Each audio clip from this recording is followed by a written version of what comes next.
What's up, my beautiful family? It's your girl, Dr. Shonna, and I'm here live, yes, on YouTube. It's a late night discussion, but I felt the need to come on live, not only because I've been telling you guys for a while that I'm going to come back on, but because it's time for me to come back on. I've been sitting back, I got my notes, observing some things, and I want to talk about those things that I've been observing today. So I want you guys to take a moment to hit the like button, hit the subscribe button, and share the video. Share the video. Good evening, sister Gwendolyn. How you doing?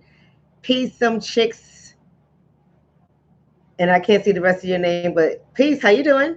Share the video. I want you guys to go ahead and share the video. What's up, Mary? Hey, Novella. How are you? Share the video because we really have to have a conversation from the heart today. And that's where my conversation is going to come from the heart. I've been quiet. I've been sitting back and I've been quiet these last couple of days because for me, I don't know about you guys, but for me, things can get overwhelming on my end. I appreciate all the emails, the text messages, the phone calls I get, the inboxes whenever I decide to read them because some of my inboxes, especially on Facebook, is overwhelming. But I do appreciate everything and I do look at them. I may not respond to everyone because then if not, I'll be responding to you guys all day if I chose to. And then my partner, my children would feel like I'm ignoring them. So I try not to do that too much. I try to balance it. But I do read everything. I do read everything. And one thing that I'm noticing a lot is the different perspectives that are coming from all of us. Some people are just totally enraged. They just have anger. They're upset. They're hurt. They're traumatized. And that's what we're seeing. We're seeing the effects of trauma for some people. There are people we see that they're just sharing information. They have no feelings toward it whatsoever because it's never discussed. They just want to share the information. And some people, they still on their kumbaya train. And ain't nothing wrong with them being on a kumbaya as long as us, we all on code, right? So I don't say anything toward the kumbaya people. Kumbaya people going to be kumbaya people. But we're going to talk about all those type of people tonight because I'm going to break them down from termites. That's what I've called some of them, or some of us is what I should say.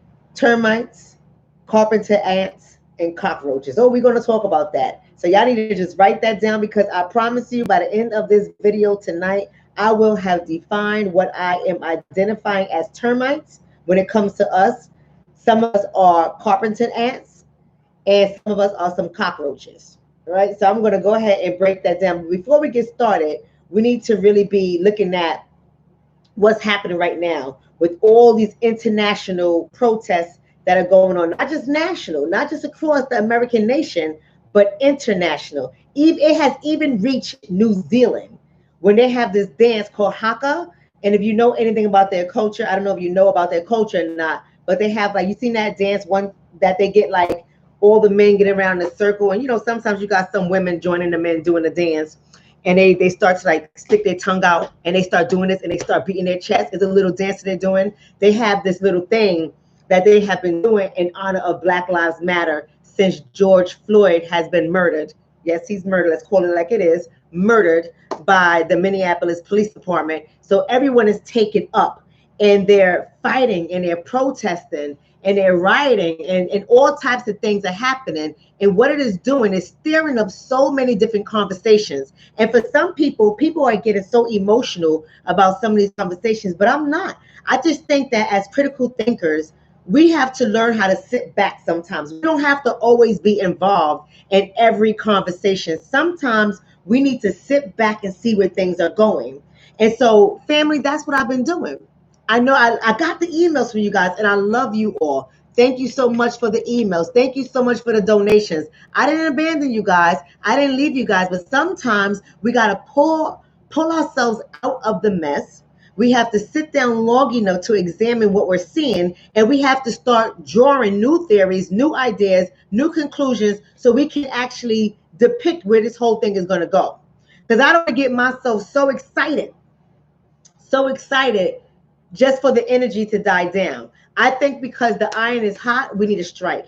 I think because a lot of people are taken to it, we're not dependent on everyone else to do it. It's nice that they are doing it. I'm not going to diminish or disrespect what other people are doing. It's nice that they are doing it, but that is not That is not our reason to get lazy. That is not our reason to become comfortable. And that is not our reason to say, finally, we have arrived. Because, God damn it, we haven't arrived anywhere. White people have been walking with us for a very long time. So let's not act like this shit is brand new. I'm so sick and tired of people, with all due respect, coming at me with this brand new fucking ideology. Like, oh, but you got to see what's happening, Doc. This is great. This is what we need. No, baby, this is not enough. This is not enough. And if we don't really begin to examine what is happening here, if we don't really understand how we got here, we're going to be swept away by symbolism, because we need action. We need action. We need multiple types of actions, right? Not just political. Political for me, I don't know about you guys, but for me, political is the most important action that we need. And I know when I say political, most people, their mind goes to the presidency. I can give two flying FUCKs about that. I'm talking about local. I'm talking about Congress, states, everybody in your local area that can make a difference for you is what I'm talking about. We need that, but we need a ton of other things too. And just because we see people rising up around the whole nation protesting with us, I don't want us to be fooled. Hear me loud and clear. Hear me loud and clear. I am not saying that none of that happens. I'm saying that everything and everyone has their parts and their position that they're playing. You have to understand, which I'm going to tell you guys before this video is over. You guys have to understand the difference between a termite, a carpenter ant, and a cockroach. So we're getting excited, in my opinion, we're getting excited about a whole bunch of goddamn cockroaches and carpenter ants. It is the termites I stand with, right? So you're gonna know where I'm going with this, right? You're gonna know where I'm going with this. So let's just back up for a little bit. So I've been sitting here, well, really not sitting here. I've been doing 101 things, but I have been thinking and watching different things in media, and you know, have not been engaging with people for the most part. And I'm one of the people. I'm not gonna say I'm the only person, but I'm one of the few people that actually engage with people. I do talk to people. I do comment on things. I do laugh at things. I do that, and I've been sitting back. And I haven't been commenting really. I haven't been laughing at anything, because I want to see how people are thinking, because I'm starting to weed mofos out. I'm starting, it's a late night, so I can curse, right? It's a late night. I'm starting to weed motherfuckers out. That's what I'm starting to do, because there are people that are in the way. And there are people who love symbolism. And there are people who are not critical thinkers. And they don't know how we got here to where we're at. They're just going with the flow. And those are the people that I'm trying to weed the fuck out of my life. And the reason why I say that, because after things die down, those people will go back to the status quo. After things are not exciting anymore. See, they're not, those are the people that are fighting for anything in particular, right? They're just showing their solidarity because they're angry. They're angry. And so they're showing their solidarity with those of us who bear the brunt of this system, the termites. The termites. Don't be afraid to be a termite. When I finish tonight, you're going to know why I am a goddamn termite. Don't be afraid to be a termite, right? But we are bearing the brunt of the whole system. We're bearing the brunt. And yes, people are standing up and they're saying things, and it's nice, but I'm not moved by symbolism. No disrespect to it whatsoever. I'm just not moved by symbolism. And let me go on to what I started seeing. Peace, everyone. How you doing? I'm so sorry that I'm not even really recognizing the names, because I'm on it already. I'm on it already. And just like Water Sniper said, in the meantime, what y'all can do for me is not only hit the like button, but you guys can share the video. We need to share it. Spread the word, get the message out there. Subscribe to the channel and follow me on the other social media channels as well. Do y'all know the book, The Tipping Point? It's written by Malcolm Gladwell, I believe his name is, Michael Gladwell, and it's called The Tipping Point.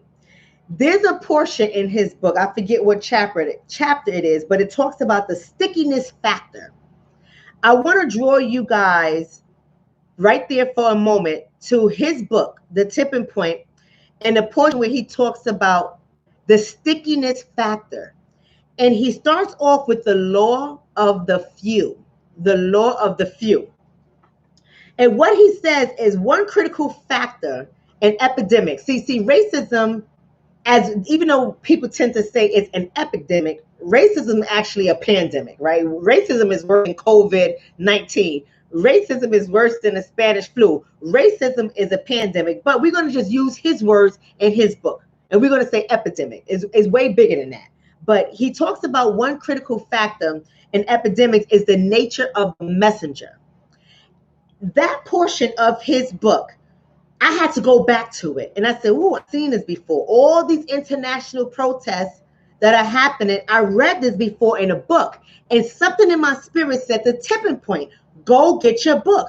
Go get your book. So I went back to my book. I keep the book on a shelf in the bathroom because I like, that's the kind of book that you just don't really sit down and take it all in. You don't read that kind of book in one sitting, right? It's not that kind of book. It's one of those books where you take it in small portions. So if I'm giving my son a bath and I'm just watching him, I'm there and I'm reading and I'm highlighting and I'm taking notes and then I'm closing the book because the book is very deep. So if you haven't read this guy's book, I suggest you read it. See, I love to read all types of books written by all types of people because there's a message in there for everybody. And sometimes people have a different perspective and a different view that it may not stick with you at the time, but later on it pops up and it says, damn, this is what's happening here. This is one of those moments. This is one of those when somebody's saying it's a scamdemic. Let me show you exactly what it is, Sheila. I see you saying it's a scamdemic. I don't think racism is a scamdemic, but if you think racism is a scamdemic, I would like to hear your thoughts on why racism is a scamdemic, Sheila. I would like to know your thoughts on that. But I think that people, especially our ancestors who have died, oh, you said no, the corona. Okay, I would say I know our ancestors don't think that shit is a scamdemic, but listen, we can all disagree, but you're saying the corona. Okay, I got you. Well, let's talk about the nature of the messenger.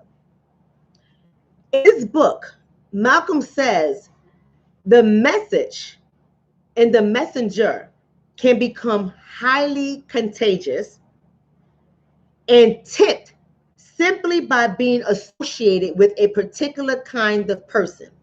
It can become highly contagious and tipped simply by being associated with a particular kind of person.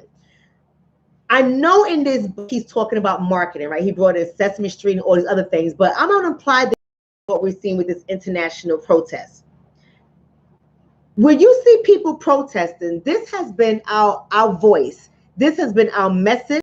This has been our story. This has been our life for hundreds of years. What we're seeing today is not new.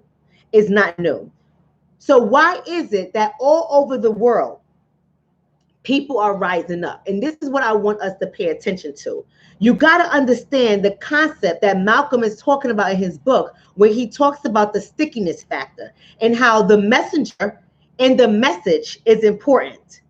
And the message can be passed down from one person to another person until it spreads. And that's what he's identifying as the epidemic. So what has been the message? What has been I want you guys to just think about it for one moment. What has been our message that is becoming highly contagious? And then I want you to think about who is the messenger? What has been our message and who is the messenger? We got to examine these two things because so many of us, we're just so excited and we're just rocking, we're just going with it. And we don't even know who is behind what is happening, who is associated with all these protests all over the world. Because right now they're saying the messenger, so to speak, is George Floyd. But before George Floyd, there was an Eric Garner. There was a Trayvon Martin. There was a Jordan Davis. There were so many of us. Before there was a George Floyd, there was an Oscar Grant. You get what I'm saying? This message has happened over and over and over and over and over again. So what's unique about right now?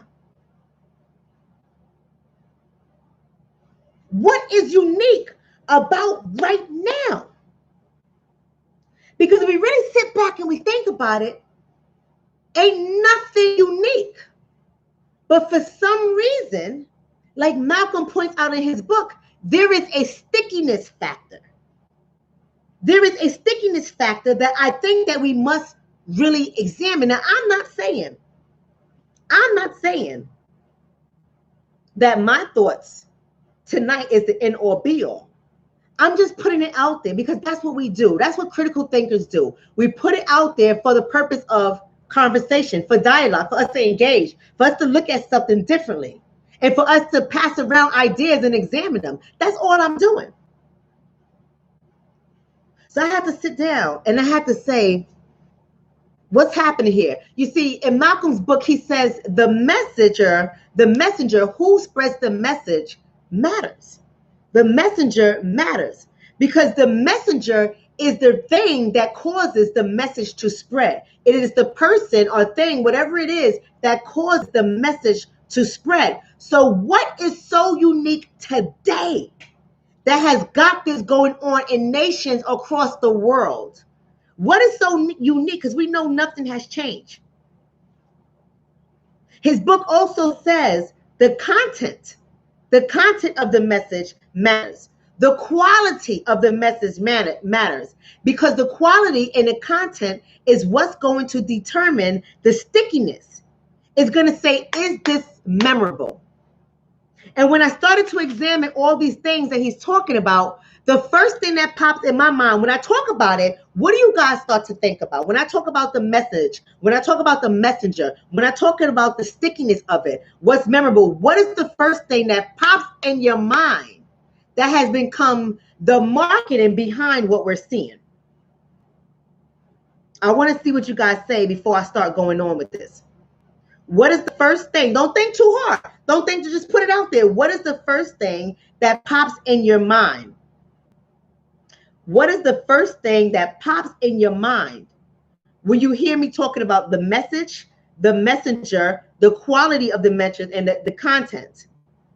Some people, there you go, I got it, boom. Some people said agenda, some people said knee on the neck, some people said the media, but one person, Mark Morris, says BLM, Black Lives Matter.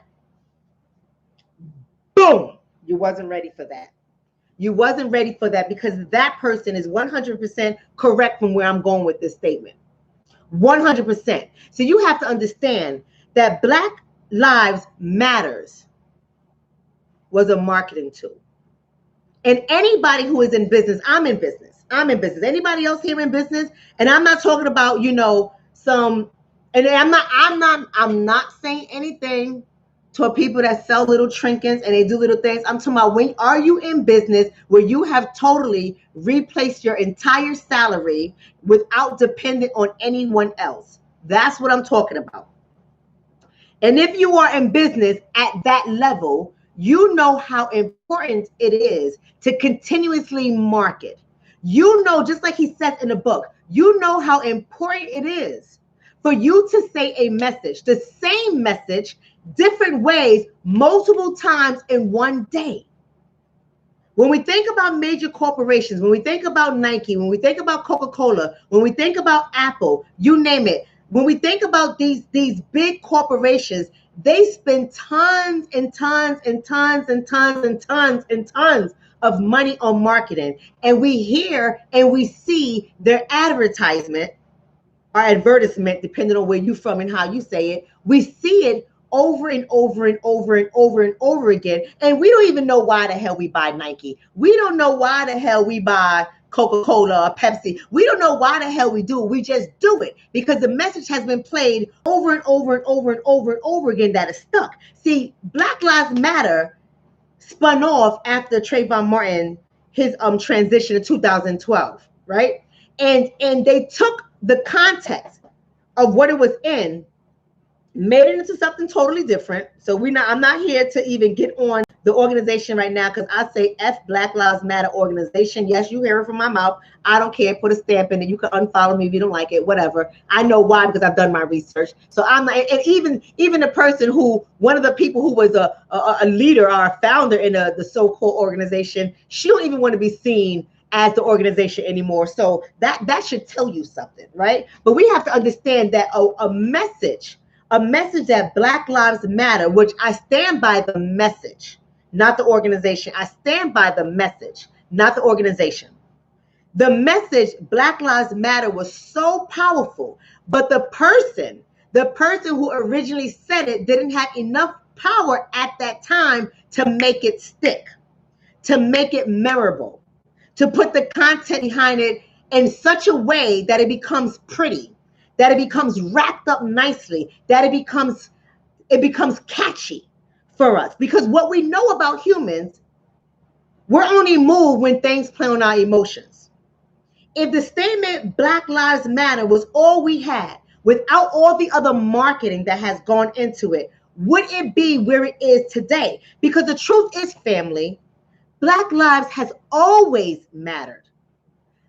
We have fought for our Black lives for 450 years in this country alone.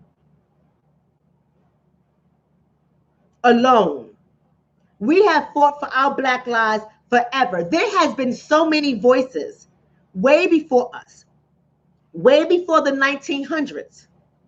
There has been so many voices saying that Black lives matter forever. So why now is this statement catching on across the world, that you see so many different races of people, so many different ethnicities, so many different cultures, nationalities, so many different people are taken to this? It's called the stickiness engineer, the stickiness engineering.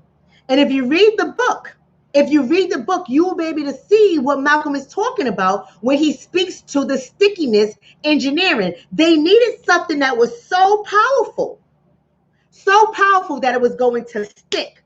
And I want you to really think about it, because this message, Black Lives Matter, has been repeated over and over again, just like you see commercials, Coca-Cola, Nike, you name it, Pepsi, just like you see these commercials, Apple, the iPhones, you see these commercials all the time, over and over and over again, because that's what the stickiness engineering does. They got to repeat it over and over again for it to stick. But you have to also understand that the message is important as well. Check this out, family. That's why I love reading books. I love reading. If you haven't read the book, you got to read the book. You got to read the book. The tipping point. You got to read the book.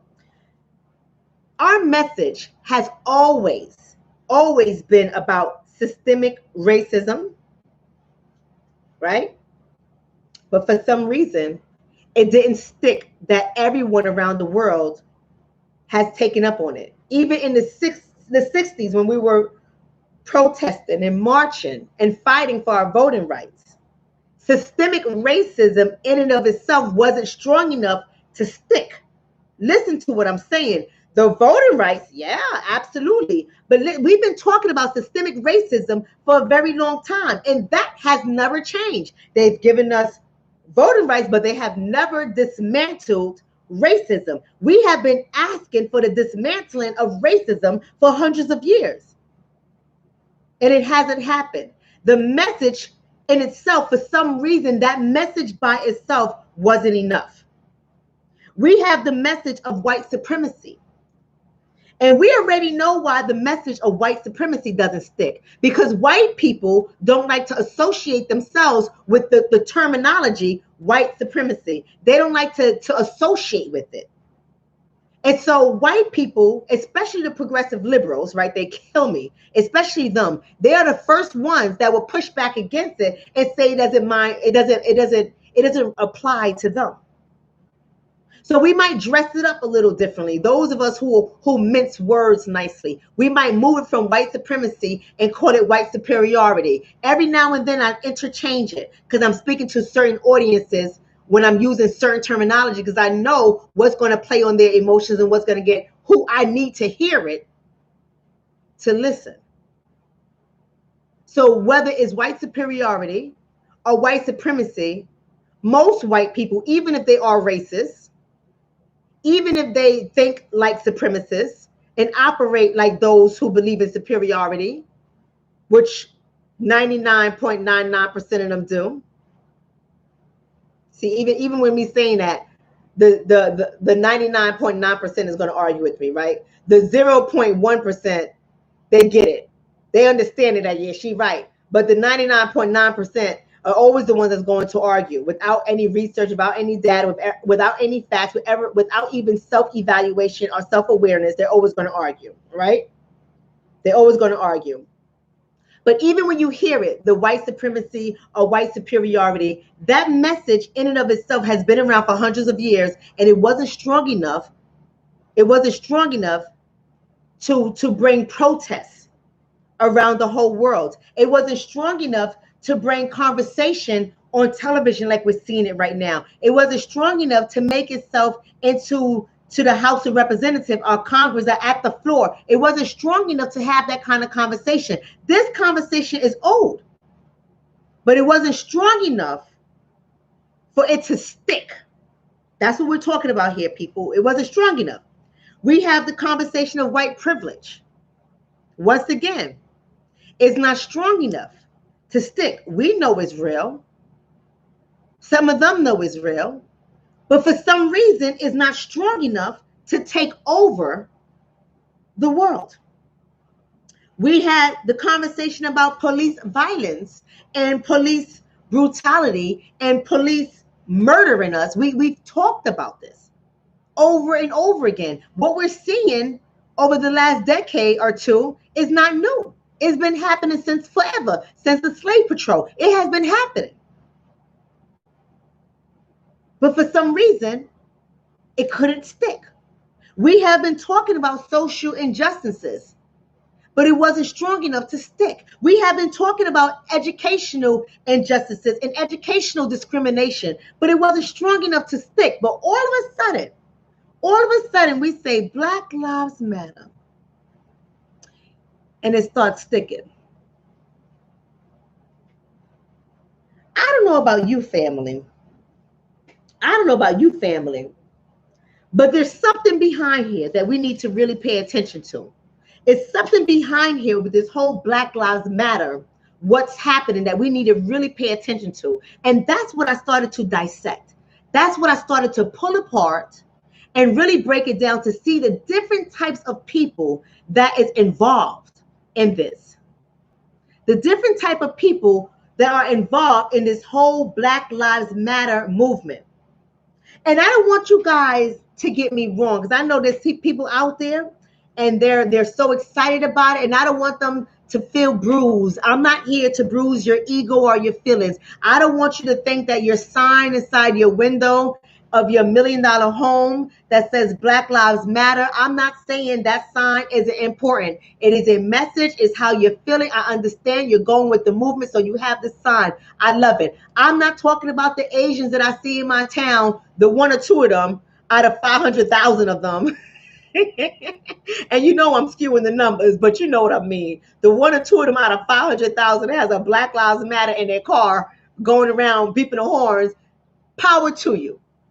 Power to you. But you got to understand why you're doing what you're doing. You got to understand that you're socially engineered to do what you're doing. But do you really believe our lives matter? Do you really believe our lives matter? Are you really serious? Do you sit your children down to talk to your children about how our Black lives matter? Do you have the conversation with your race's mother and father and grandma and grandpa and auntie and uncle and cousin and neighbor and friend and sister and brother about how Black lives truly matter?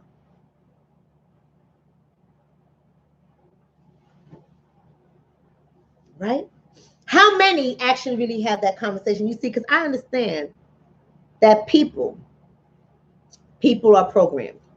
And I understand that people are engineered and people are discouraged to think critically. Now, I'm not telling you not to protest, but you have to understand the why for yourself, not the why that has been given to you, because our Black lives has always mattered. And the things in which you say you're protesting against has always existed. We have always fought this battle. But you want to know why I think what we're seeing is happening? And yes, the Black Lives Matter social engineering of the stickiness factor is at play. Yes, it is, because we know when you throw millions and billions and trillions and whatever dollars behind it, millions of dollars, okay, behind Black Lives Matter, whoever the donors are, the donors, whether it's Soros or somebody else, whoever they are, when you constantly are donating into that and you're giving people the capital that they need to spread the message, it's going to stick. Because that's how we are as humans. We pay attention to what we're fed over and over again. So it's systematically engineered that way. When you're seeing all these commercials or all these collages of videos being put together and they showing police brutality, or they showing Black men or Black women sitting down and talking about their experiences of racism and how they felt when they entered in school, or how they felt when they got pulled over, or how they felt when they're at the hospital or public place. These videos are strategically put together. They're edited. The camera is right. The lighting is right. The message is right. The music behind it is right. All of that is engineered and orchestrated. So eventually it was going to tip. Like Malcolm Gladwell says in his book, The Tipping Point. Eventually it was going to tip and the message was going to spread. It had nothing to do with the last death, because we are dying every day and not everyone's death causes it to happen at this level. So we have to understand that the tipping point has occurred, but not because of what we think. So that's why I say I want us to be very careful with symbolism. I want us to learn to not stop fighting, because we have no choice as termites. We have no choice. We got to bring this shit down. We have no choice. So I'm not telling us to sit back and not fight. We have to continue fighting. But you also, at the same time, and it's unfortunate, but this has to happen. At the same time that you are fighting, you have to be examining the person to the left of you and the person to the right of you, because the reasons why they're there may not be the reason why you are there. But see, you got to understand, sisters and brothers, our life depends on this. Our life depends on us dismantling the system. Our lives depend on us destroying it. From the inside out, we have to rot America and bring her to her knees. Absolutely. We have to do it. We don't get the luxury or privilege of walking away from this. The person to your left and the person to your right that does not have your story can walk away.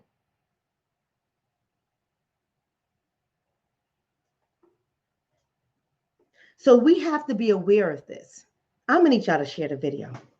I'm going to need y'all to share the video. We're going to start talking about the termites right now, because I'm about to be out of here. We got to start talking about the termites, the carpenter ants, and the cockroaches. See, I can't remember if it was my mother, my grandmother, my aunt, or some elder who had sent this message to me, but I know it came from an elder.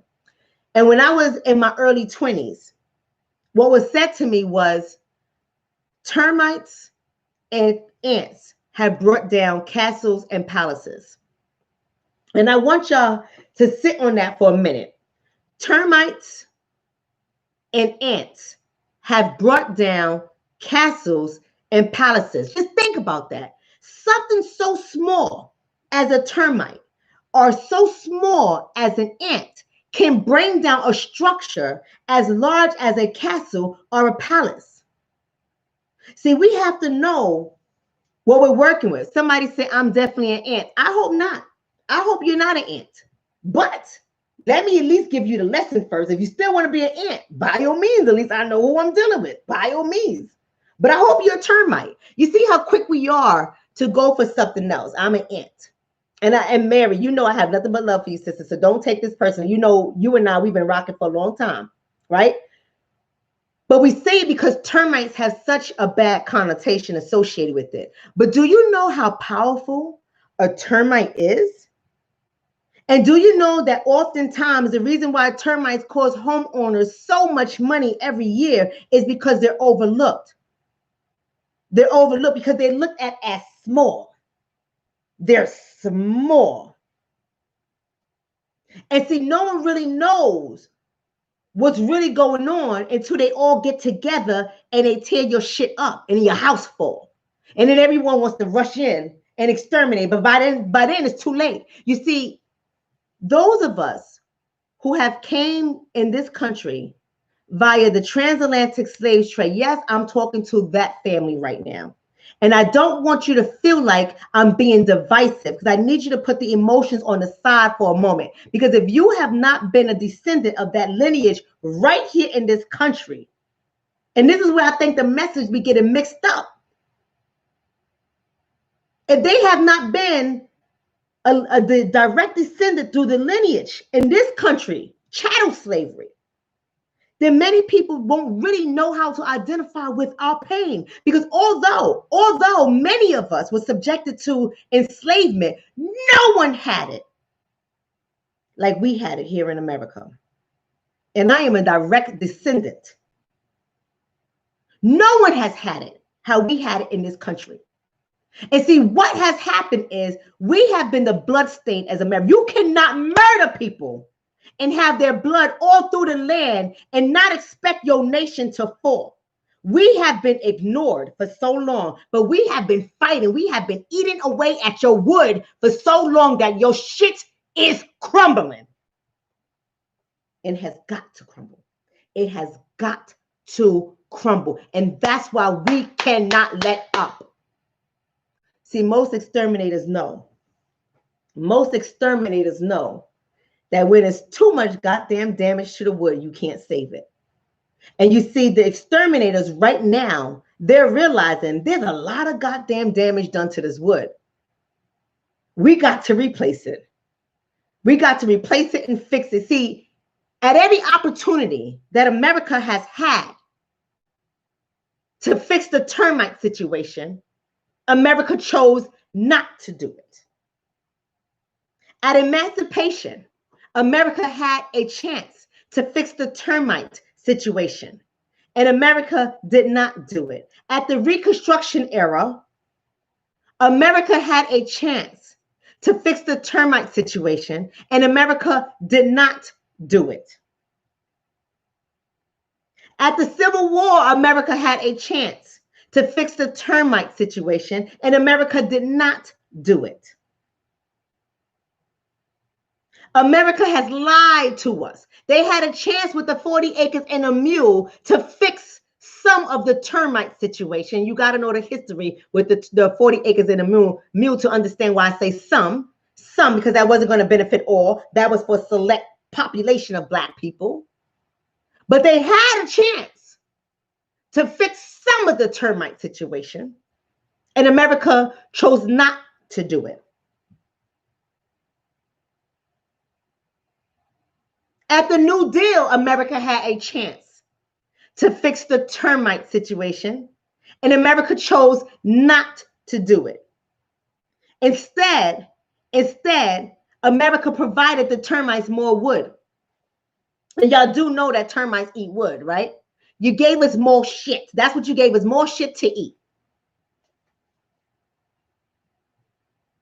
They just thought, oh, this is rotten right here. Well, we're just going to clip this piece out, and we're going to put a new piece of wood, and we're going to hold up that structure. And that structure is called racism. That structure is called white supremacy. That structure is called white superiority. That structure is called white privilege. That structure is called social injustices. That structure is called healthcare disparities. That structure is called experimental medical experiments. That structure is called all those things that have happened to us in this country. And instead of fixing the situation, they have just replaced one wood and put another one. And when you rot it out, you make too much noise. They cut out that piece of wood and put a brand new piece of wood. But the termite situation is still there. And what you're seeing right now is where we're eating through it. We're eating through it. We're crumbling a system, and we have to stay on it. We have to stay on the system. They cannot keep replacing the wood, making it look good, making it look sturdy, because then it causes more work for us to do. Every time they put a new piece of wood to camouflage what's really happening, We got a new barrier to eat through. We got a new obstacle to eat through. You get what I'm saying? So I don't mind being a termite. Termites have existed forever. I don't mind being a termite chewing through your shit. I'm going to keep on chewing through your shit until you fix the problem. Till you fix the problem. Give me my own goddamn wood in my own area. Let's call it equity. Give me my reparations. Give me my own wood. So I won't have to feed off of yours.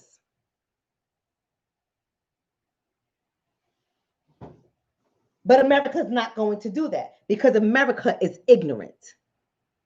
So let's talk about the Carpenter Ants. The Carpenter Ants. I apologize. Carpenter ants can bring down castles and palaces, but for different reasons.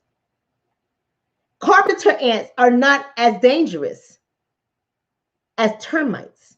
See, because termites feed off the wood. That's how they eat.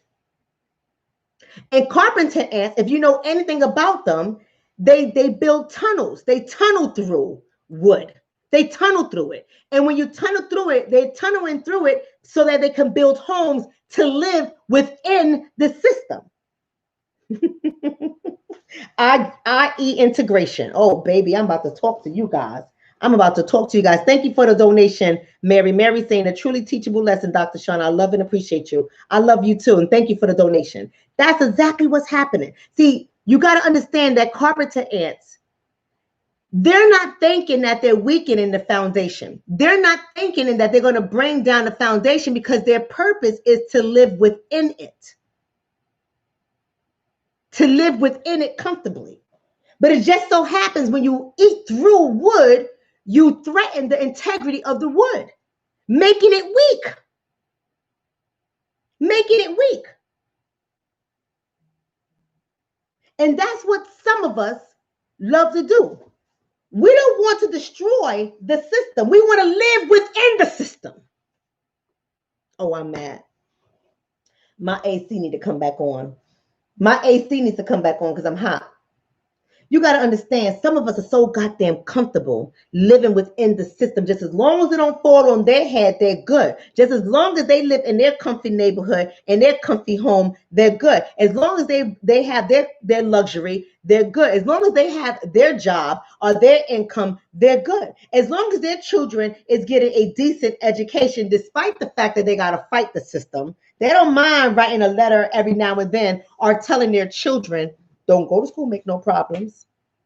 Well, why are you talking in Miss Rubenstein's class? Why are you talking in her class? You better shut your mouth, boy.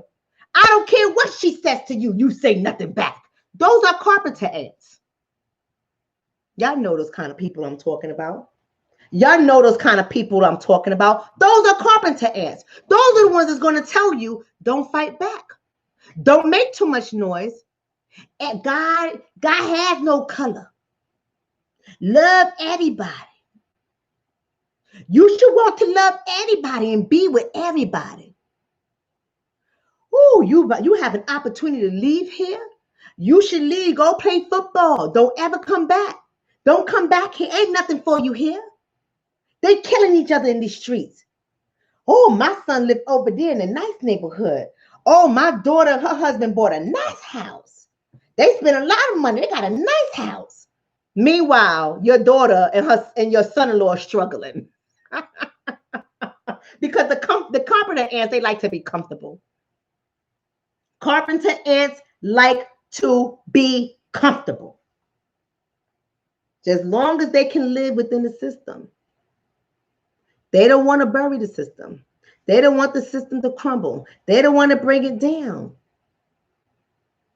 They don't want to cause no waves. They just want to build their own home. Right?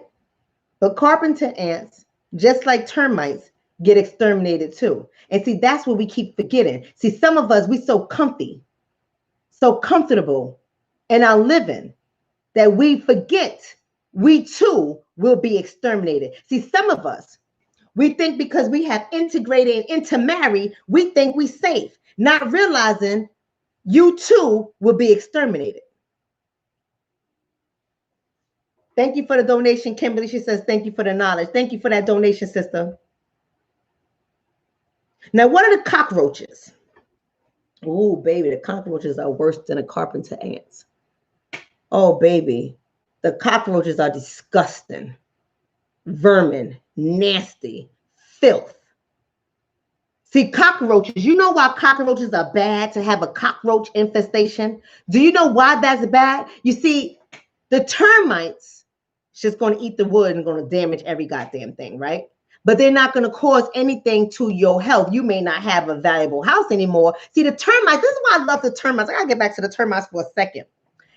The termites cost you money. The termites cost you money. Do you hear me? The termites will destroy your whole goddamn building. It will cost you money. See, it hurts you in the pocket. And that's what America's seeing right now with us. We were ignored for so long that now economically, we are posing a threat. And if we just pull together and eat a little bit more and tear shit up a little bit more, we will really hurt them economically. See, I don't care how you hurt them economically. See, I know some of y'all care because y'all cockroaches and carpenter ants. I'm not. Y'all care about how we hurt. See, you don't want us to burn shit down. You don't want us to tear shit up. Because for some reason, you like to live within that system and you want to be comfortable. So you don't want us to fuck up a system that you think you've been benefiting from. You don't own shit. You don't get no portions of the proceeds, but you're comfortable in it because it looks good. Symbolism. It looks good. Get what I'm saying? So they get mad at the termites for tearing shit up. See, but the termites know the only way this is going to change is when it costs them. Homeowners get up on it when they see that the house is getting damaged and it's going to cost them more money. See, it goes from $50 when you know there's 1 or 2 termites to $5,000 when it's destroying your whole goddamn house. And that makes the difference. See, that would make you move. That would make you move. Carpenter ants don't care about that, right? But what about the cockroaches? Why are they dangerous? I ain't forget about the cockroach. I'm almost out of here. Y'all know I'm only here for an hour, and this time I'm staying for hours. I'm almost out of here. Y'all got to share the video, like it, subscribe to the channel, share the video. What about the cockroaches? There's a lot of cockroaches among us. There's a lot of cockroaches among us, family, and cockroaches are dangerous. See, cockroaches, the reason why you don't want to live with a cockroach, because they bring bacterial infections to humans. Did you know that? Did you know that when you have a cockroach infestation, it poses a threat to your health, Think about that for a moment. Let that sit there for just a moment. Cockroaches poses a threat to the human life's health because they bring about bacterial infections. What are the people around us that pose a threat to what we're doing? Who are the people around us? There you go. There you go, Patrice. You didn't see, I love y'all. See, we are some critical thinkers. Patrice says, Candace Owens is a cockroach. Black white supremacist. You're absolutely right. You're absolutely right. See, people like her are cockroaches. People like her are cockroaches, but she's not the only one. See, we have to look at all those systems, all the people up there, and who's upholding what system. That's the cockroach because they work against us. They are the ones that make us sick.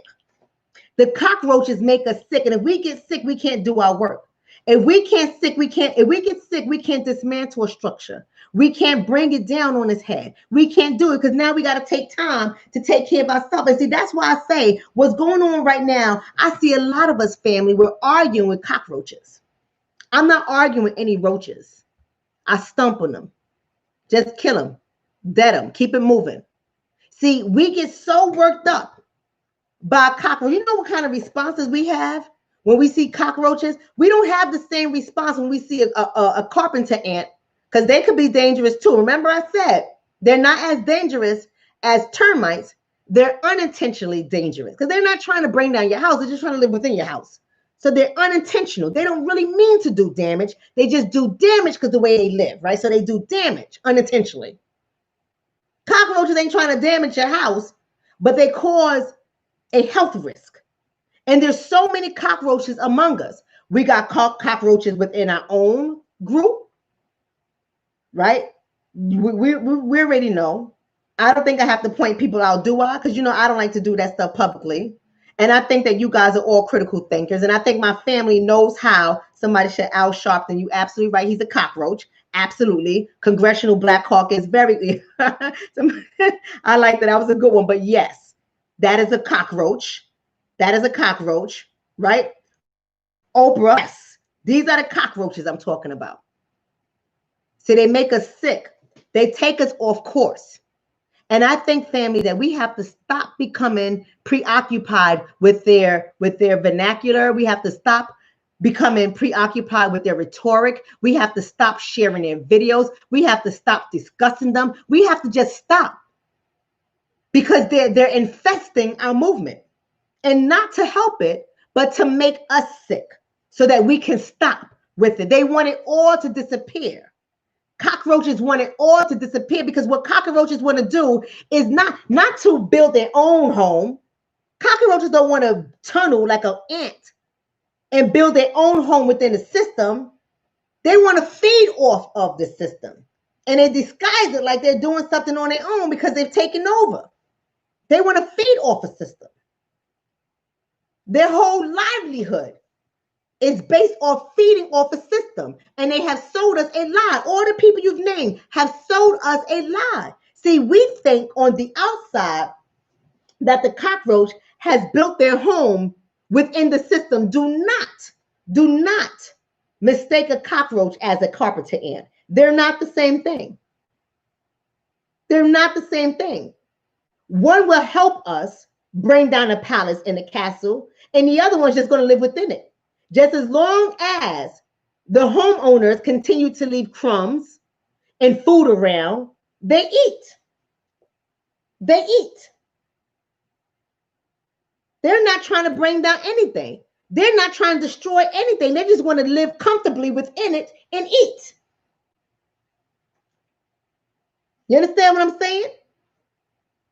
We got a bunch of cockroaches among us. And so I stop and I say, do people even recognize what part they're playing in this whole thing that's been socially engineered?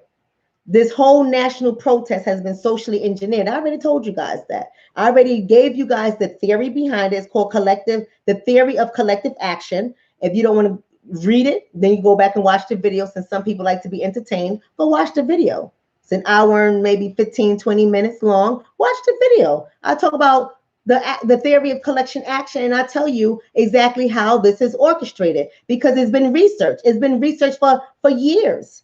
50, 60, 70 years this has been researched. They've been doing the same thing over and over again. None of this stuff is new. All of this stuff is engineered, but for some reason we're so emotional. We react to everything. We react to everything. And that's right, the NAACP, a bunch of cockroaches. And you know why? I know some people getting their feelings hurt.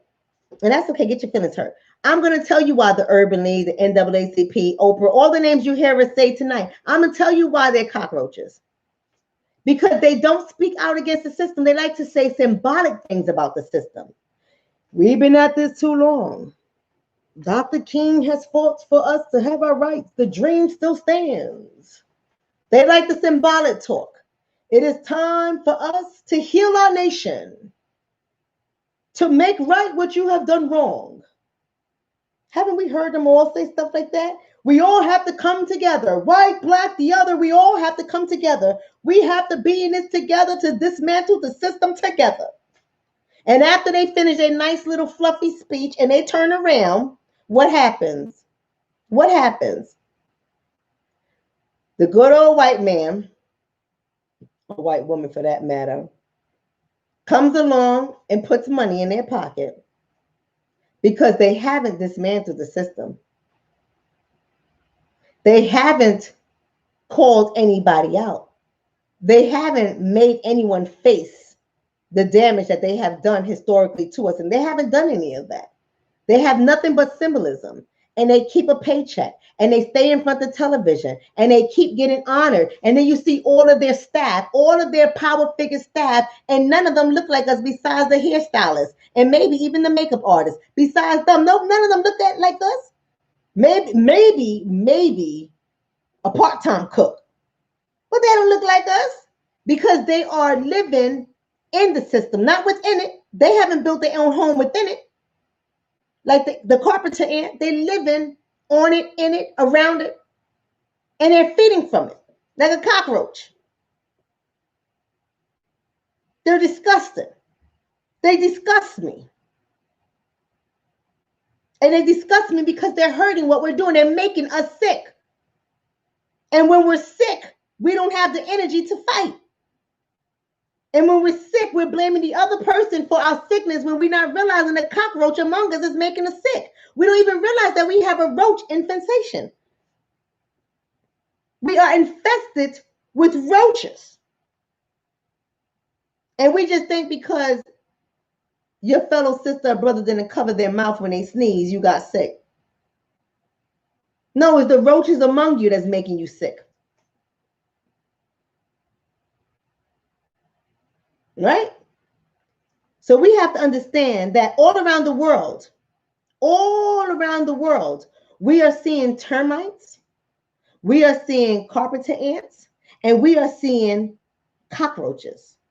But most importantly, when it comes to these protests, we are seeing what the termites and the carpenter ants are doing. They are damaging the system. One is damaging the system intentionally when the other one is doing it unintentionally. But both is dismantling a system. Everyone has his position. So I can tolerate a carpenter ant. I can tolerate it because we can use them in such a way to weaken the system. But a cockroach, I can't stand. So what are we seeing? What are we seeing all around the world? Not only are we seeing the international protests all around the world, we are also noticing social media is just different. We're seeing white people go after white people when one white person say Black Lives Matter, another white person get mad. I watch all these things posted from these different white groups. And they're not necessarily groups that center on racism. They just can't help the fact that they're racist. They just can't help it. The 99.9% of them, they just can't help it. It's ingrained. It's ingrained in the system, just like intergenerational trauma is ingrained in them. It happens. It is there.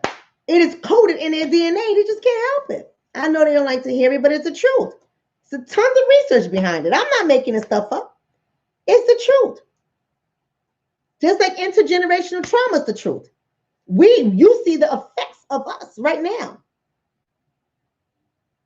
because of intergenerational trauma. And we see the effects of their trauma, which is called racism, right now.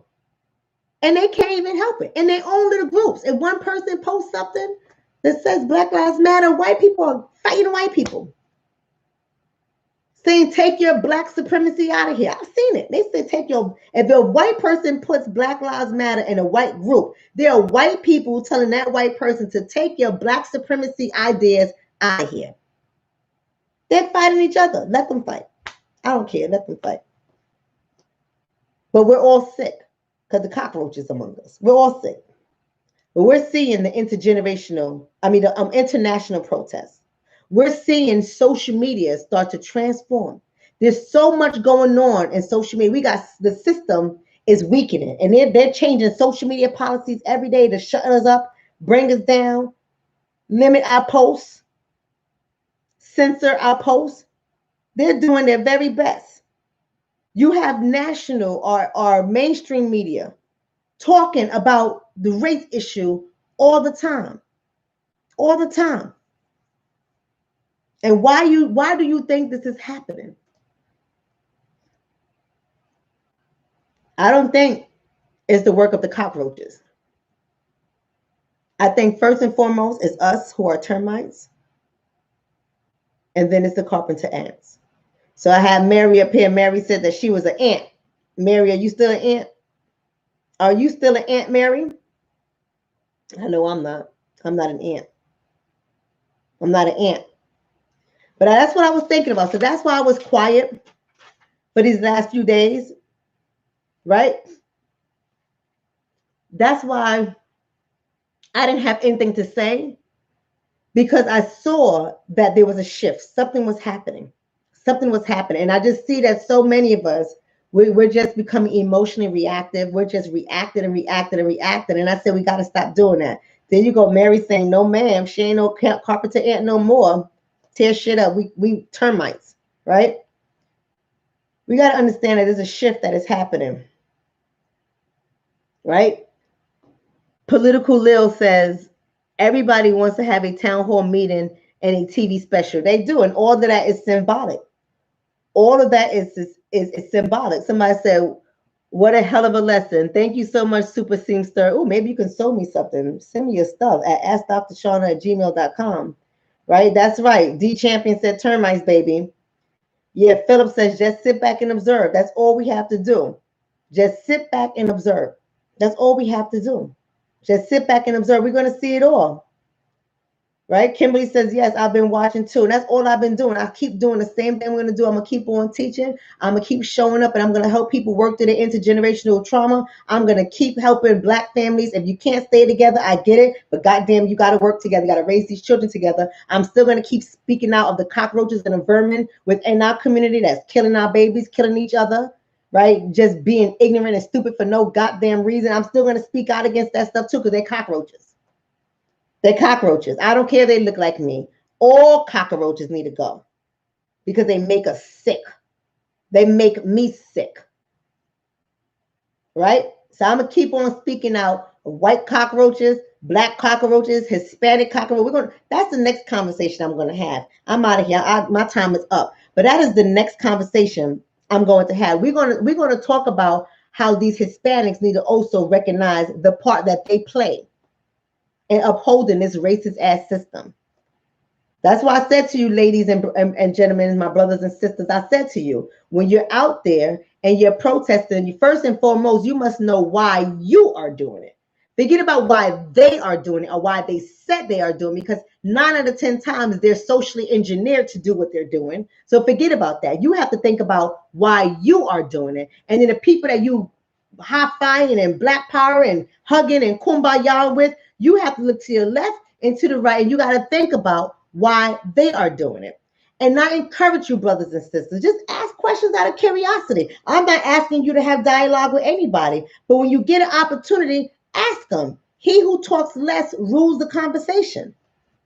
That's why therapists are so effective. Well, at least I know I am. I can't speak for all therapists. But that's why we're so effective, because we know how to shut the hell up. We know how to sit back, ask all the right questions, and we don't have to rush it. We don't gotta rush to be your friend. Whatever we don't get out of you today, we'll get out of you next week. Whatever we don't get out of you next week, we'll get out of you the following week. We are some patient people.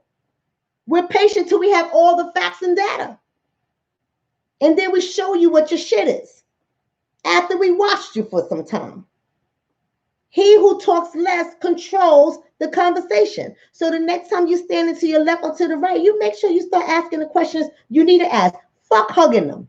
That's the problem now. Y'all get so emotional, want to start goddamn hugging people and exchanging numbers and following each other on social media and getting together and sitting down and maybe we could do a play date. No, they're not your fucking friends. You don't even know who the hell they are. Don't get excited because they over there talking about Black Lives Matter. They ain't your goddamn friends.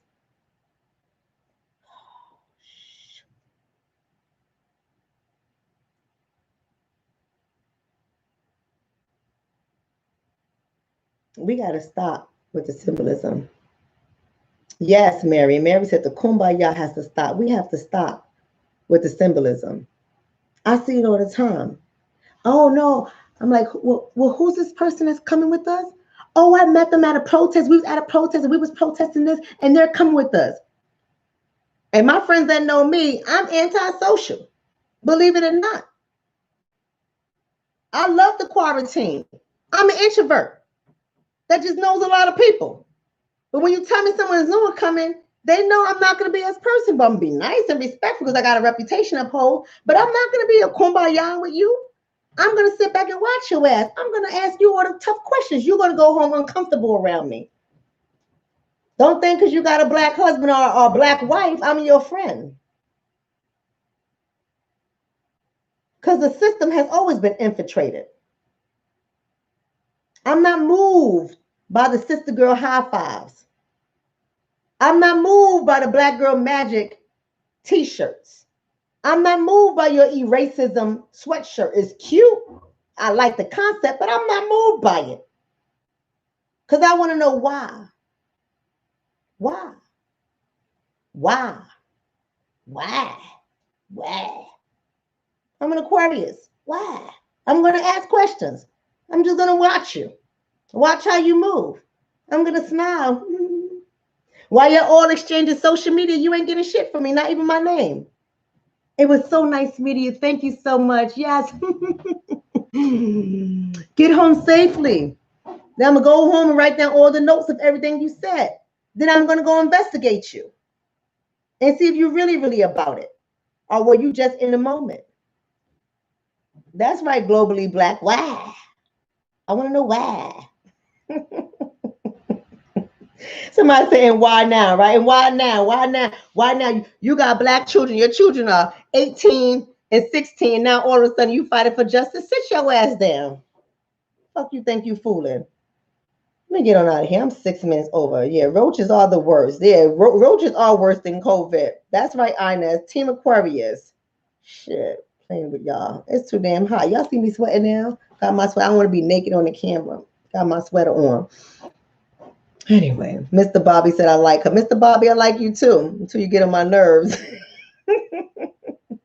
But that's all I have for you guys today. I just want you guys to just think about that. Just think about why you're doing what you're doing. Just think about if you're rolling with the termite, if you're rolling with a carpenter ant, or you rolling with a cockroach. Think about who you are. Some of you guys don't, you just want to live comfortably within the system. Just you want to build your own. You don't want nobody to bother you. You want to earn your own stuff, do your own work and build it. But you have to understand that you're not free and you're not exempt. So when you start to go into these communities, and even though I may not live in a black community per se, and I'm not ashamed to say I don't live in a black community, or my work is in a black community, or my business is in a black community, the houses that I'm buying, the rental houses are in black communities. The only thing I do is sleep in this community. I don't even pay taxes in this community, right? That's all I do here is sleep here for the most part, right? But just because I'm here don't mean I'm a carpenter ant. They know who I am in this building. I tear shit up in this building. Say the wrong goddamn thing to me. This lady followed me the other day. Let me tell you what she did. See, these white people are out of control in these kind of buildings over here in this community I live in. Out of control. So I was coming to the building. I'm going to tell you the story, and I'm going. I swear I'm going after this because I'm finished with the lesson for today. So if y'all want to log off, I understand. But I just want to tell you the story, and y'all can tell me what y'all think.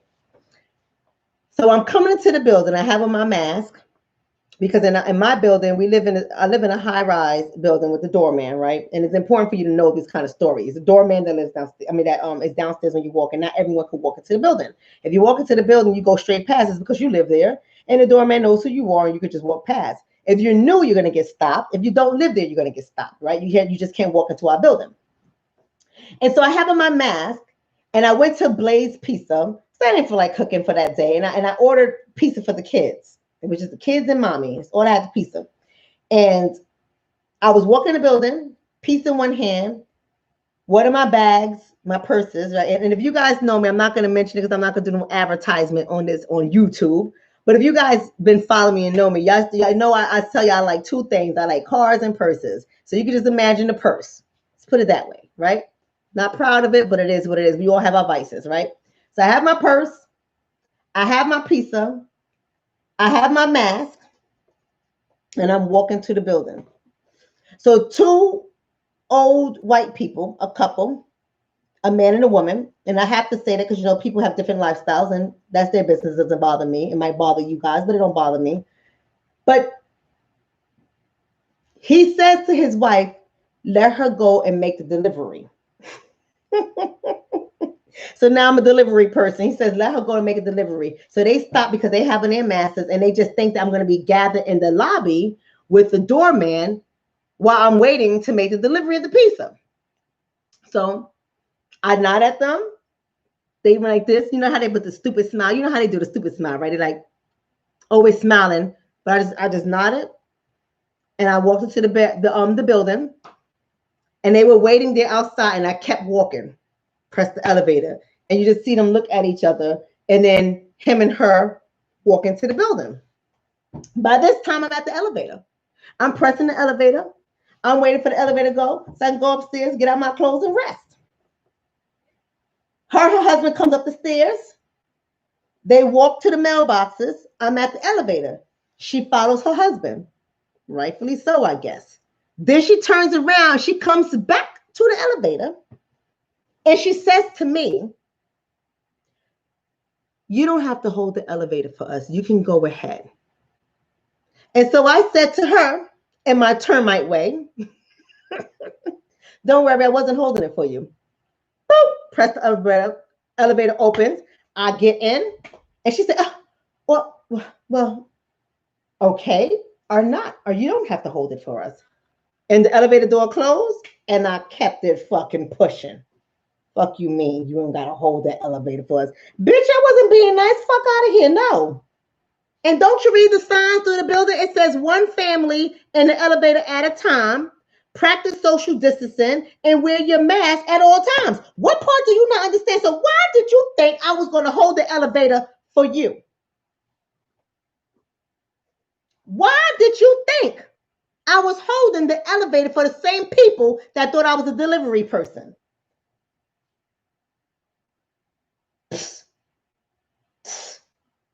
Don't let the bag fool you. I'm a termite. So now she don't say nothing to me. She sees me. She puts that stupid smirk on her face. Like they got diarrhea in their face. And she keep on walking. And I keep on walking. See, I don't speak to disrespectful people. I don't speak to racist people. I don't speak to discriminatory people. I ignore them all, no matter who you are. You could be a black cockroach. I'm going to ignore you too. I ignore them no matter what. See, because that was ignorance. That was ignorance. You could have said hello to me. You could have kept coming in the building. You don't know who I am. And then you have the nerves to come up to me at the elevator and say, don't worry about it. You don't have to hold the elevator for me. When there's signs all through the building that says one family per elevator at a time. When there's signs all through the building that says maintain social distancing at 6 feet. When there's signs all through the building that says you must wear your mask at all times. Why the hell did you think I was going to hold the elevator for you? What was going on in your racist ass mind that you thought I was going to hold the elevator for you? Fuck out of here. I said, don't worry, I won't. She was like, or don't. I won't. Fuck out of here. The audacity. That's right, globally black. My friend's mother used to say the audacity of that lady. Shoo.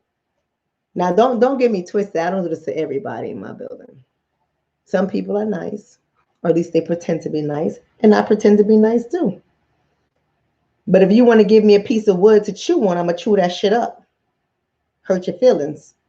Because in 2020, I will not turn my other cheek. In 2020, I will not change my voice to make you feel comfortable. In 2020, I will not put on an extra layer of whiteness for you. I will not do that. In 2020, I will not dress how you want me to dress. I will not speak how you want me to speak. I will not behave how you expect me to behave. I'm going to do what I want to do. Your feelings are irrelevant. That's how I see it. Whew. Right, the audacity of that lady. Jason says, you fine, Dr. Shonna. Thank you, Jason. I don't see your face, Jason, so I'm not going to say nothing back to you. I don't know about that last name. What you is? I'm just kidding. Somebody said, did she clutch her pearls? She sure did clutch her pearls. She went running back behind her husband in that mailroom. You better keep your ass in that mailroom. Don't come in the elevator with me because you acting stupid. I'm going to hurt your feelings all through the elevator. See, I'm the chick that will call my girlfriend and talk shit about you while you're right there in the elevator. That's how mean I am. Because when you want to do stupid things, I'm going to show you how ignorant I am. Then I'm going to dare you to say something to me. Pick your goddamn teeth up off the floor. Anyway, I'm out of here. Salute, family. That's all I have. Thank y'all for joining me for the late night conversation. Make sure you hit the like button and subscribe to this channel here on YouTube. Let's get those subscriptions up. Thank you so much for the donations. Let me read the donations. Let me just read that to you guys.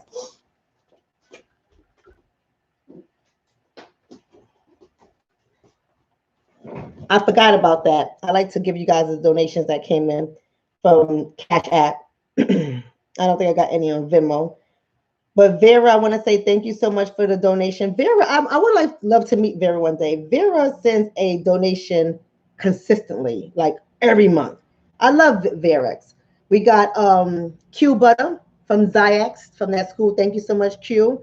We got Quinn. Thank you so much, Steve.